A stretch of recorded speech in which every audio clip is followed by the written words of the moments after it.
Hello and welcome to the final episode of Start Collecting Adeptus Custodes, Part 6, Captain Commander Traits. We're going to go through these A to Z, looking at some potential uses and synergies, then ranking them. Without further ado, let us begin. Bane of Abominations. When resolving an attack made by this model against an enemy monster unit or vehicle unit, you can reroll the wound. Well, we're not off to a great start. Firstly, there's not many monsters or vehicles in 9th edition metas currently, and there hasn't been for some time. For your foot captains, there's not many sources of wound reroll, but your bike captains have several ways to get it. You've already got other ways to distribute this to your captains, so it's better to prioritise defensive or utility abilities that are rarer and less situational. Defiant to the last. For each wound this model has lost, increase its attacks characteristic by 1, to a maximum of 3 attacks. Well, the train hasn't left the station with these first two. Again, on paper, this looks great, but when you take a step back to really think about it, this is an ability that depends on your warlord being damaged for it to work. This reduces the potential value return, as it's not an instant return, but requires a precondition that means it probably would only get used in the last 3 turns of a game. This really is one of those traits that is either going to be the absolute MVP game winner for you, or you'd really wish you did something else. Indomitable Constitution. Add 2 to the wounds characteristic of this model. Well, the train has finally left the station and the party begins. This is a short and simple trait that's absolutely great. There are some phenomenal combinations you can use to turn your shield captain into an absolute defensive monster. Put this on a bike captain with Supreme Creation 2, add in an Auric Aquilus relic for some extra spice, and you have a toughness 6, 9 wound, 2+ save, 3++ invulnerable save, and then a 5+ to nullify any unsaved wounds. Realistically, this would be a real consideration to use if you're using Trajan already, as you already get command point regen abilities through him. Inspirational Exemplar.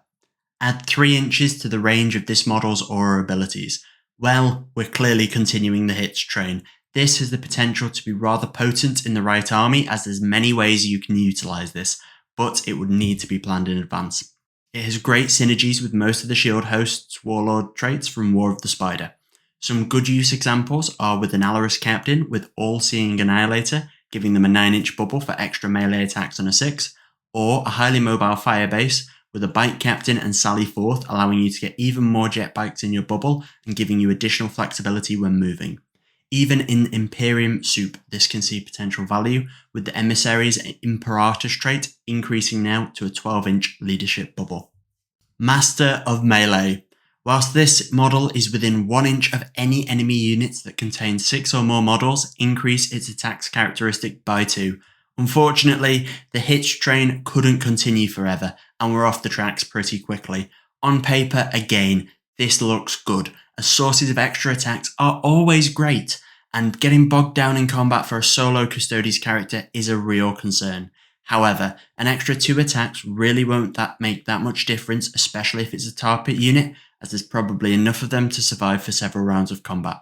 You can only give 1 of these captain commander traits per game, and unfortunately, this shouldn't ever make the cut. Slayer of the Unclean. When resolving an attack made by this model on an unmodified wound roll of a 6, double the damage characteristic of the weapon. Ooh boy, this is a trait that is really like Marmite. You either love it or you hate it, and there's very few people on the fence about it. Its lovers say it has the potential to deal 2d3 damage, and that's great, especially on a character or tank hunting bike captain. And they're really right, it is great. However, its haters though come at it from the statistical analysis standpoint. They point out that even with rerolls to wound, it will only trigger once every other turn on average. This means even if you are in combat from turn 2 to turn 6, it will only trigger up to 5 times per game on average. From my point of view, I'd rather have permanent buffs than ones that proc on the roll of a 6, but I can see the appeal of it though. And if you've already got your command point regen sorted with Trajan, and you don't want a utility or defensive buff, then who am I to stop you taking this? Strategic Mastermind. Whilst this model is on the battlefield, you can roll 1d6 for each command point you spend to use a stratagem. On a 5+, that command point is refunded. you can only have 1 command point refunded per battle round by this ability. This, quite simply, is a no-frills ability that is an absolute banger. One of the core things that make Custodes great is their versatile selection of stratagems. However, the downside is the limited command points. This allows us to help keep powering our stratagems by giving us more. In my view, this is a trait that must be considered each and every time you take your Custodes armies to the field. Unless you already have Trajan Valoris, as our stratagems are so important to this army, and our marquee units like Venatari, Aquilans or Alaris are so CP hungry to either keep them alive or massively increase their damage output. Swift as the Eagle. Add 1 to advance and charge rolls made for this model. Add 1 inch to the move characteristic of the model. This is a very straightforward trait that gets you an extra bit of movement. It could be good on a foot-slogging Alaris captain to help ensure he gets the charge off. The same with the bike captain if you choose a different relic to Auric Aquilus and you want some help getting into combat, this can fill that hole. Overall though, it probably won't have as much in-game impact as you think, or Strategic Mastermind or Indomitable Constitution, and there is a better movement buff in Unstoppable Destroyer. On to Unstoppable Destroyer. When this model piles in, it can move up to D3 plus 3 inches and can end the move closer to any enemy model within that distance of this model.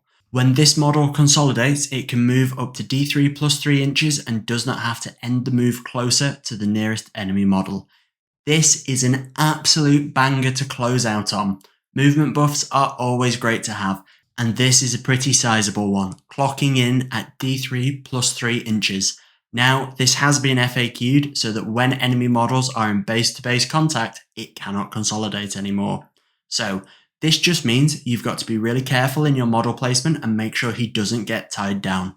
If you're not tied down, this can potentially allow you to move to get a character or get away from other enemies you don't want to be hit by. If all else fails, you can always backpedal out of there after stabbing an enemy. So now, onto the section you've all been waiting for, ranking the traits. They summarise into either tier 1, 2 or 3. If you disagree with my takes or think you've got a better intro, please let me know in the comments below. On to tier 3 now. These are traits that are either surpassed by others in higher tiers for effectiveness, situational, or are simply dependent on variance. Starting with the guy who doesn't know when to give up, Defiant to the last. Monsters fear him and vehicles leak oil on sight of him, Bane of Abominations. And rounding out tier 3 now with the guy who says yes please to tar pits, Master of Melee. On to tier 2 now. These are traits that are just behind the top tier due to not being as efficient or all the time awesome. Starting with a paragon of virtue, Inspirational Exemplar.